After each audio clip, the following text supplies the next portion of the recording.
বাবার ছিল দুই ছেলে, আলাল আর দুলাল। আদরের এই দুই ছেলেকে নিয়ে বাবার গর্বের শেষ নেই। হঠাৎ একদিন আলাল আর দুলালের ফুটবল খেলার ইচ্ছে জাগলো। বাবা তার দুই ছেলের আবদার পূরণ করলেন।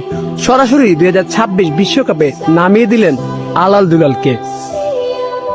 বড় ভাই আলালকে দিল সহজ গ্রুপে, আর ছোট ভাই দুলালকে দিল কঠিন গ্রুপে। যেন বড় ভাই আলালের মতো দুলাল পরিশ্রমী হয়ে ওঠে। আর বয়স বিবেচনায় আলাল খেলতে লাগলো সহজ গ্রুপে। বাবার মুখে হাসি ফুটিয়ে আলাল আর দুলাল সব থেকে বেশি গোলে এগিয়ে থাকলো।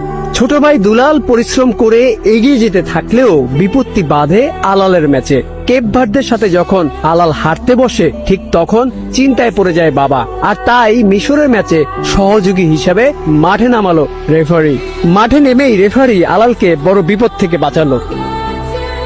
আলাল ও দুলালের বাবা স্বপ্ন দেখছে